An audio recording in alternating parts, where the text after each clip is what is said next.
Magandang gabi. Nakikinggan ko yung background. Si Placido talaga. Tinutulad tayo kay Donald Trump.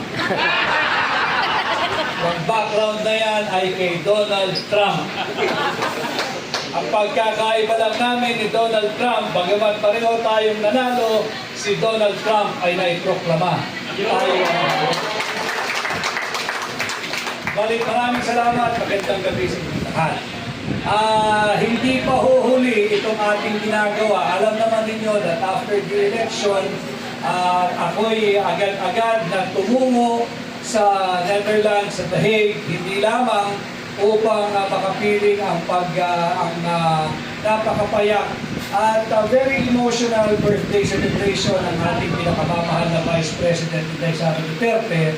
Kung hindi binanggit ko po ito, long time ago, nung tayo nag-file ang ating candidacy, sinabi ko na that regardless of the outcome of the election, manalo man tayo o manalo, ako'y sadyang tutungo ng Davao upang magpasalamat kay Pangulong Rodrigo Roa Duterte. Subalit, alam naman nating lahat na sinalbahe ang ating Tatay Digong, kaya lamang hindi ko kinikilala yung anumang distansya o anumang layo.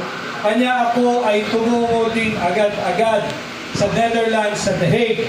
Hindi man kami magkaharap ni Tatay Digong, nakakatiyak ako na malalaman niya at aabot sa kanya na naroroon ako upang magpasalamat, upang kamustahin siya, at upang makiisa sa napakasimpleng selebrasyon ng kaarawan ni Vice President Inday Sara Duterte. At ganun din, patuloy tayo sa pag-iikot.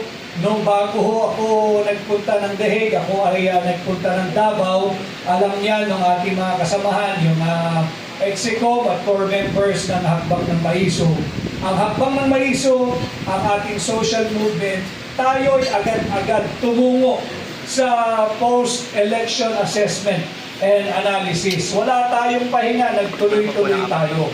Hindi tayo partido, tayo isang social movement, pero makikita mo yung commitment ng bawat isa sa kinikilala ninyong miyembrong leader at sa pamumuno ng ating ginagalang rinerespeto si Manong John Evasco.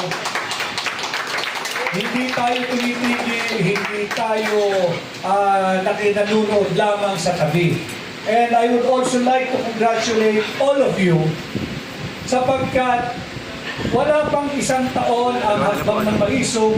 January 2024 tayo nagsimula. Si Pangulong Duterte at si Manong John Evasco ang nagsimula ng lahat ng ito, kasama si Vice President Inday Sara Duterte.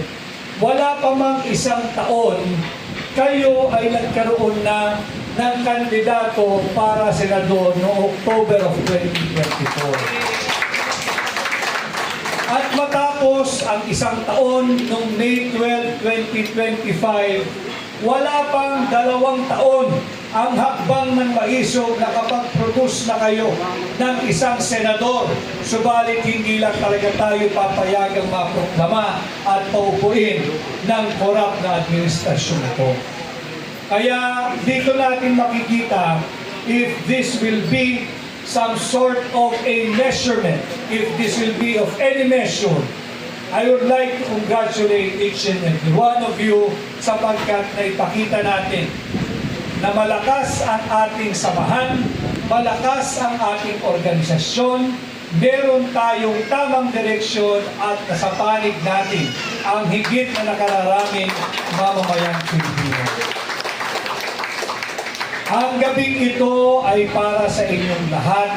Ang payak na uri ng pasasalamat, hindi lamang ng inyong lingkod, kung hindi ng buong Executive Committee ng Hakbang ng Maiso.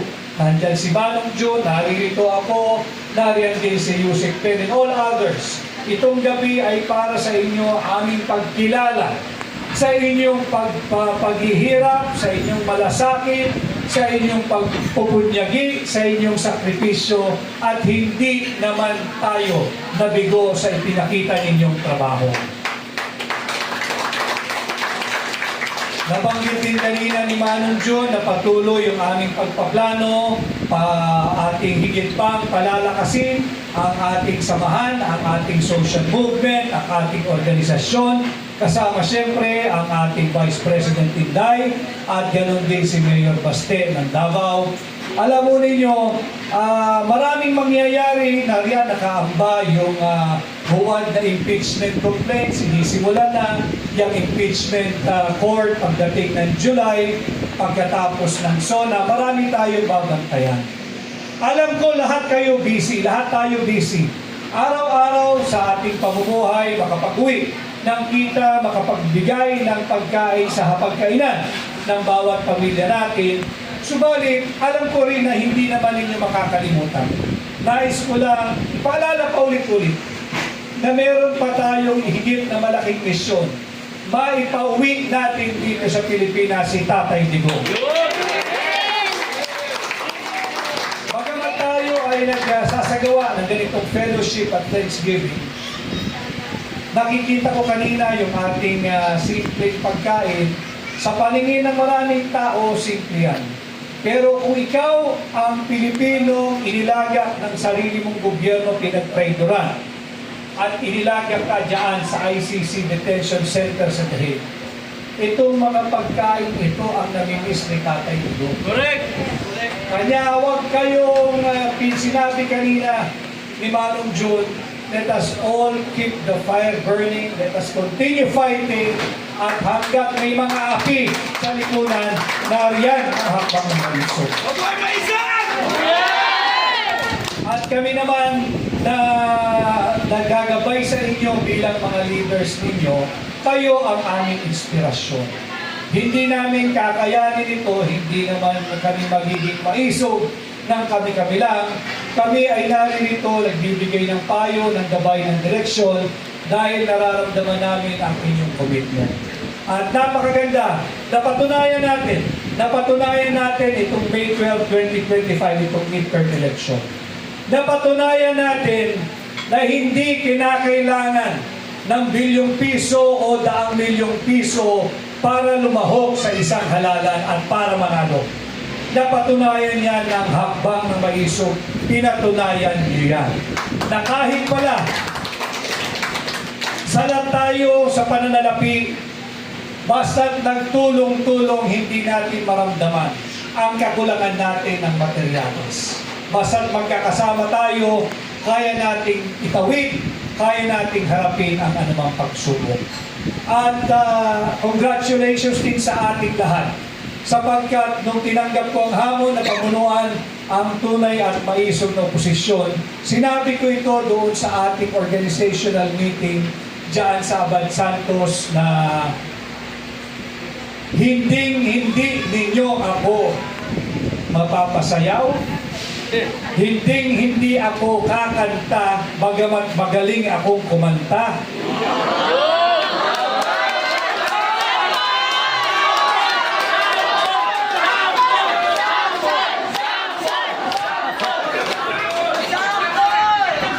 Hambog lang yun. Napatunayan natin na hindi kinakailangan sumayaw, kumanta, magpatawa, magpakengkoy-kengkoy sa entablado para ikaw ay tangkiligin at iboto ng mamamayang Pilipino.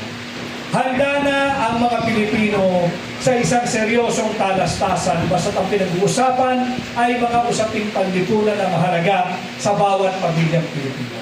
Marami pa tayong gagawin, marami pa tayong haharapin, pero ngayong gabi ay para sa inyo. Break muna tayo, enjoy kayo ng ating payak na hapunan, and I also would like to enjoy your company. Hindi natin nagawa nung kampanya sapagkat napaka-busy ng lahat, organized dito, organized doon, lipat-lipat, at syempre, sa lahat ng ating mga kasamang vloggers, maraming salamat sa inyo. Napatunayan niyo muli na hindi kinakailangan ng mamahaling advertisement sa telebisyon. Correct! Hindi na kailangan yan. Hindi na kinakailangan yung mga panyag na mga propagandista Hindi na kinakailangan yung magagandang commercial. Hindi na kinakailangan yung daan-daang milyong piso. Sapagkat nakita naman natin yung may mga naglalakihang billboard, isinuka ng sambayan ng Pilipinas. Malaking bahagi ng ating natamo, ng ating tagumpay, ng hakbang ng maisog dahil sa inyo, sa inyong pagla-live every time na may activity tayo, sa inyong commentaries at sa inyong vlogging. Maraming salamat. Tanggapin ninyo ang aking paggalang, ang aking pagrespeto at pasasalamat. At sa inyong lahat, maraming salamat. Marami pa tayong pagsasamahan, marami pa tayong magagandang gagawin. Hindi para sa ating sarili, kung hindi para sa bansa. Itutuloy natin ang ating advokasya, yung transparency, accountability, peace, and security. At bilang panghuli, huwag din tayong susuko na isulong yung no to war at isulong ang kapayapaan. Nakita natin makailang linggo lamang yung 12-day war between Israel and Iran. Maganda, hindi tayo natutuwa na nangyari sa kanila yan. Subalit, if it's kung matatawag natin kahit paanong blessing siguro, namulat ang Pilipino na sa gera walang panalo. Itong napipintong armadong sigalot, bunsod ng problema dyan sa South China Sea, na matagal na nating dinidiskurso sa hakbang ng maisog. Ni Pangulong Duterte, ng inyong lingkod, pinag-uusapan na natin ito. Higit na tumatak, higit na tumagos sa puso, sa isip, sa diwa ng higit na maraming Pilipino nung nakita nila yung bombahan ang nangyayari sa Iran at Israel. At lalong tumatak sa isipan ng mga Pilipino yung ating sinasabi. Hindi natin kaya makipagdigma, lalong-lalo na sa superpower, nuclear power at higanting kapitbahay na China.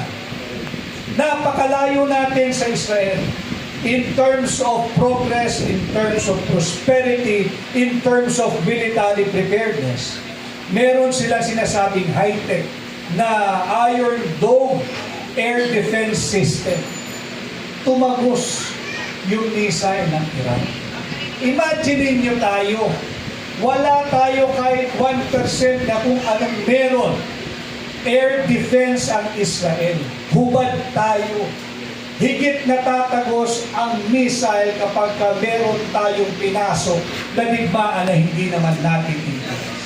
Ito ang ating ipamulat sa lahat ng ating mga kausap. Ito rin ang magiging direksyon ng hakbang ng maisog. Ating ipamulat, patuloy na panawagan. Dito sa mapang-aping administrasyon ito, hindi natin kinakailangan ang gera. Kinakailangan natin, murang pagkain, yun pa rin. Murang pagkain, murang bilihin, murang kuryente, peace and order, labanan ng droga, pababain ang kriminalidad. Hindi natin kinakailangan ng digmaan.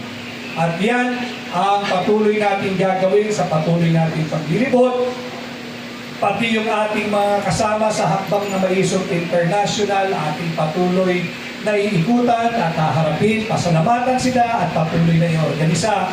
Of course, hindi naman agad-agad sapagkat medyo mahal din ang pamasahe. At ganoon din dito sa loob ng ating bansa. Tayo nanggaling na ng Jensan, tayo nanggaling na sa Cebu, kanina ay nanggaling tayo sa Region 3, ginanap sa Angeles at ngayon naman dito tayo sa NCR. At magpapatuloy tayo sa Davao nung ating ginawa, I think, 1 week after election day, sa Davao. Immediately after the election, di man tayo nakaramdam ng pagod sapagkat alam natin lahat na tayo, kayo ang nagtagumpay, panalo ang hakbang na maisog, hindi lang talaga tayo hahayaang maproklama. Subalit, alam natin yan, alam natin ang ating pinapasok bago tayo nagdesisyon, bago natin tinanggap ang hamon. And again, enjoy tayo ngayong gabi, our simple and humble way, but with all sincerity of extending our sincere gratitude to all of you. Maraming salamat. Mahal ko kayong lahat. Mabuhay ang hakbang ng maisog. Magandang gabi.